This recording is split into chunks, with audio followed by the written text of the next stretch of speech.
Bonjour Alice, salut à tous, aujourd'hui on se retrouve pour la retour sur un mois avec la Humbernick RG350. Alors ça fait un peu plus d'un mois et je l'ai bien utilisé, je peux te jurer, là c'est bien, on a bien tourné avec, j'ai fait pas mal de jeux, alors pas forcément ceux que je voulais, hein. J'avais dit dans la première vidéo que j'allais me faire tous les Zelda, mais non, Zelda 1 déjà pour le passer, non c'est pas possible. Donc je me suis plutôt fait du Metal Slug, je me suis fait des jeux comme ça, Resident Evil, même si on a noté un petit problème sur Resident Evil 2, mais bon tout ça je l'ai noté, je vais te dire un peu ce qu'il en est. D'ailleurs je tenais quand même à remercier les premiers commentaires, parce que j'ai eu beaucoup de bons commentaires, dans le monde du gaming, bien, j'étais assez surpris, d'ailleurs je vous remercie les mecs. Donc juste pour le réglage de la luminosité, je vous le dis tout de suite, en fait oui il est possible de la régler. Dans la première vidéo je ne l'avais pas trouvé parce que la notice était vachement, c'était un papier en fait, format même pas A4, un vieux papier tout pourri où il n'y avait rien d'écrit dessus.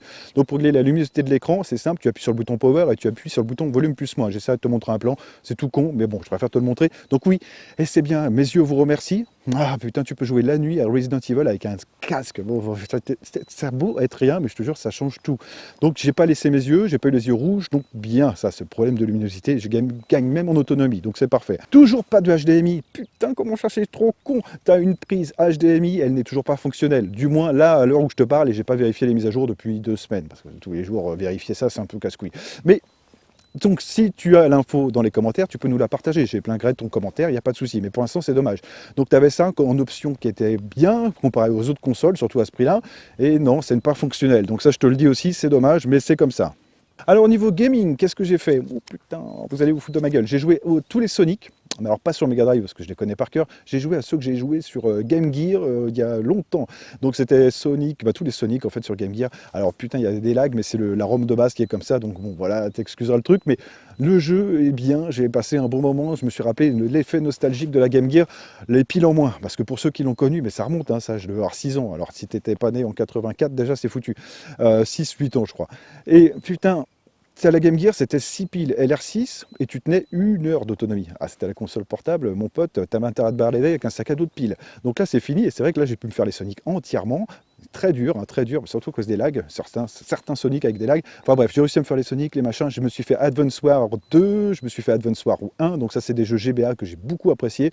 Vraiment, la GBA c'était une des meilleures consoles portables pour moi, parce qu'il y avait quand même beaucoup de bons jeux. T'avais beaucoup de merde, hein, comme sur la Nintendo DS, mais t'avais quand même beaucoup de bons jeux. Donc ça en fait partie, Advance War, si tu cherches, bien, nickel. PSX, donc je me suis fait la Resident Evil 1 et 2, je me suis fait Gran Turismo 2. Donc Resident Evil 2, ça passe, oui, sauf qu'il y a quand même des bugs de texture. Alors ça pareil, tu noteras un truc, c'est qu'il faut parfois télécharger quelques ROM différentes. En fonction des ROM, ça passe plus ou moins bien. Par contre, au niveau des particules, j'ai réessayé. Vigilant 8 passe, donc ça c'était bien. La première ROM que j'avais, ça ne passait pas. Dès qu'il y avait beaucoup de particules, ça plantait, ça faisait friser la console. Le Vigilant 8 2 ne passe pas du tout. Donc ça, non, moins de particules. Dès que tu commences la partie, ça va. Et puis après, compote. Donc ça, non, c'est pas la peine. Par contre, j'ai vu qu'ils avaient rajouté des émulateurs Nintendo 64, mais là, ça, tu peux oublier. Hein. Tout ce qui est émulateur au-dessus de la PSX, oublie complet, ça marchera pas. Après, je me suis fait tous les Metal Slug en version arcade. Putain, ça aussi, ça fait plaisir. Ouais, j'ai pas eu besoin de demander des pièces à ma mère cette fois. Tu vois, juste, j'ai mis les jeux, tu insères les pièces virtuelles comme tu veux, puis tu fais des parties. J'ai dû claquer, j'ai compté. Hein. En francs, j'ai dû claquer sur chaque Metal Slug. Virtuellement, j'ai dû claquer 50 francs. À 50 francs à chaque fois. Bah, Metal Slug à l'époque, je te jure, c'était cher. Tu demandais à ta mère, déjà, souvent, elle disait non, j'ai pas de pièces. Tu faisais le mendiant, c'était sympa. Bref, donc là, j'ai réussi à me les faire et c'était vraiment agréable. Putain, c'était vraiment bon ces jeux. Je me suis demandé même comment on a fait pour esquiver l'épilepsie avec ces putains de trucs parce que ça pop de partout, c'est un truc de ouf. Donc j'ai essayé aussi du Quake 2. Oh putain, Quake 2. Donc en FPS, donc tu peux très bien le mettre. C'était juste pour utiliser les 2 sticks. Alors c'est très bien les 2 sticks, j'étais agréablement surpris. Il y a de la buée dedans, t'inquiète pas, c'est parce que je l'ai laissé dans la bagnole ce matin. Donc bah, non, ça fonctionne, c'est pas un souci, mais il y a un peu de buée dedans. J'aurais peut-être pas dû le laisser dans la caisse. Bref, donc j'ai essayé Quake 2 juste pour avoir les 2 sticks. Alors ça fonctionne bien. Les diagonales sont pas pétées. Ouais, mais des FPS, t'en as pas 50. Voilà, ça c'est un peu le drame. Donc les 2 sticks, moi je dis oui, c'est génial comparé aux autres consoles parce qu'au moins ça te laisse le choix. Et ça c'est un truc que j'aime beaucoup, qu'on puisse te laisser le choix. Donc ça c'est cool. Par contre Quake, t'as vite fait le tour. Et puis j'ai remarqué aussi un truc, c'est que l'intelligence artificielle, que ce soit sur Quake 2 de 96, 98, je sais plus. Et le dernier Call of Duty, je trouve que l'intelligence artificielle, elle est aussi con qu'avant en fait. Voilà. Tu vois, c'est bien de jouer à tes vieux jeux parce que tu te dis, ouais, putain, ça n'a pas beaucoup changé. C'est un peu plus beau esthétiquement, oui, certes, parce que Quake, bon, t'as vite fait le tour. C'est un cube avec des cubes, c'est génial, c'est Minecraft. Mais l'intelligence artificielle, non, elle est aussi con. peut-être dans quoi qu'elle était plus hardcore, parce qu'elle courait pour rien, elle courait sous tes balles. Donc au niveau autonomie, j'ai rien à déceler, j'ai rien à te dire de plus, c'est très bon. C'était une batterie de 2600 mAh, alors comme je te l'avais dit, tu peux très bien la démonter, en greffer une un peu plus balèze. C'est possible, hein, c'est pas un souci, il faudra juste que tu fasses gaffe au modèle que tu prends. Donc là, je t'inviterai à avoir un petit peu des cours d'électricité, c'est pas méchant. Faut juste pas mettre une cellule en plus, que le voltage soit pas trop haut. Mais si tu mets le bon voltage et la bonne connectique, même tu ressoudes le truc, tu peux grimper l'autonomie. Bon, après, c'est pas très grave parce que tu peux même jouer avec une powerbank à côté si vraiment tu es en fin de partie, que la LED clignote. Non, moi, j'ai pas noté de soucis, ça fonctionne bien, donc ça, c'est cool.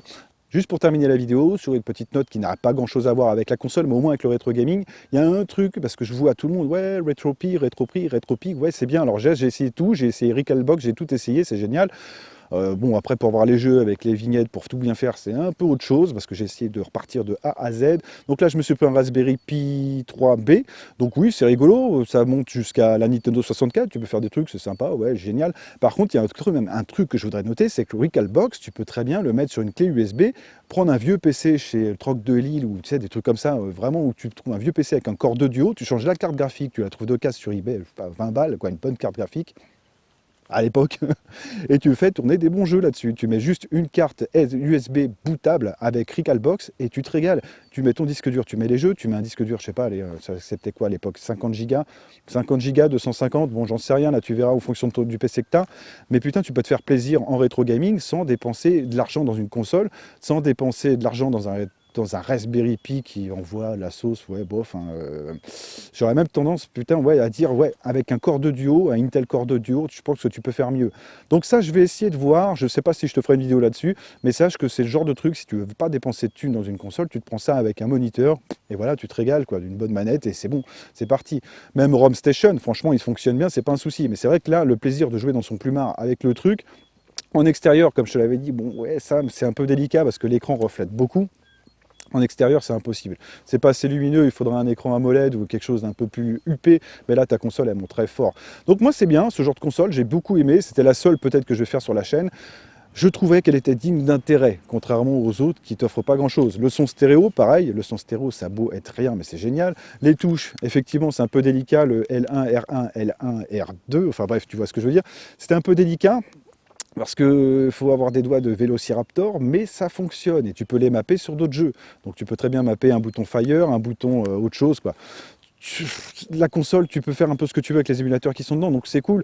Après, à savoir si toi, tu en as besoin ou pas. Voilà, c'est tout. Bon, je vais te laisser là, on va pas faire une vidéo de 107 ans, je t'inviterai sur le test si tu veux voir. Je te mettrai les liens en description si tu veux la retrouver, ce sera des liens AliExpress et Amazon, je pense, surtout, si tu veux la toucher en France. Donc il y a déjà des jeux implémentés dedans, etc. Donc ça aussi, c'est un avantage. Ce sera des jeux en anglais. D'ailleurs, je te retiens encore là-dessus, après je te laisse tranquille. Les ROM, donc, j'ai pas changé le BIOS, par contre, en la mettant à jour, j'ai pu mettre des ROM en français sur la version PSX, donc tout ce qui est Final Fantasy, que j'aime pas, c'est pas mon truc, mais tout ce qui est jeu comme ça, oui, les versions françaises passent du coup dessus, t'es pas obligé de te prendre la tête, t'as juste à les rajouter sur ta carte SD et hop, rouler jeunesse. Voilà, j'espère que la vidéo t'a plu, pense à mettre un pouce en l'air, etc. De toute façon, si tu veux apporter encore ta pierre à l'édifice, les commentaires sont là pour ça. Et je vous remercie d'ailleurs encore pour la luminosité, parce que je te jure, putain, ça change vraiment la vie cette connerie. Bon allez, sur ce, je vous laisse, à plus.